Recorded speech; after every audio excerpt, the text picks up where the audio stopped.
Have you ever wondered what lies beneath our feet, beyond the dirt, the dead bodies and the drain pipes? What if I told you that an entire city is being built underground right now? Then I'll be lying.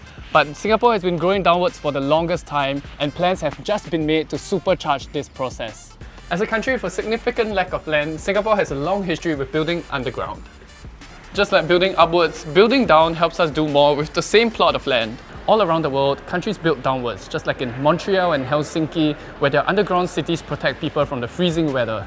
Just like in Singapore, where our underpasses protect us from the intense heat and the humidity.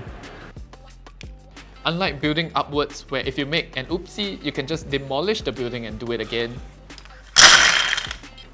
But once you've tunneled underground, it's extremely complicated and expensive to re-engineer the space for other users. But money is no object if you're a billionaire villain with an underground lair to construct. In many countries, you own all the air and everything under your property. But in Singapore, the state owns everything beyond 30 meters underground. To put things into perspective, the deepest part of Iron Orchard is only 20 meters deep. But if you're a super villain, I doubt you care anyway. The problem with building underground is that we can't see through the dirt as we can above ground. So coordination between parties is more important than ever. After all, you don't want to prison break your way into someone else's building while tunneling underground. Hence, not only do we have a master plan for above ground, we will now also have a master plan for the underground to map out what has been built thus far, as well as ideas for the future. But it's already so crowded underground, so let's take a trip down to see what has already been built under the surface. Just below the ground are our utilities.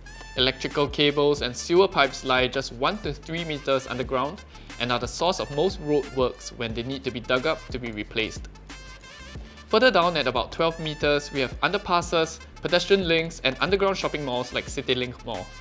Our deepest MRT stations lie at around 45 meters deep, but most transit tunnels, stations and expressways lie about 8 to 30 meters deep. The deepest tunnel for the MRT will lie 70 meters below ground under the nature reserve for the Cross Island Line. That's the height of an entire 20-story HDB block. This is the deepest that most people will ever go, but below this lies the deep tunnel sewerage system, which is a sewer superhighway that uses the force of gravity to bring sewage to the water reclamation plants all around Singapore. Even deeper at 60 to 80 meters are power cables around the same depth that will supply the nation's electricity, and this is one of the world's deepest. Beneath these lie two 9-story underground caverns carved deep into the heart of the earth, hidden from the city above.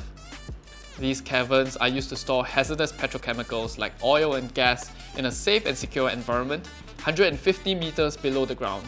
To put that into perspective, that's like looking down into the ground at the height of the Raffles City Tower. Very deep.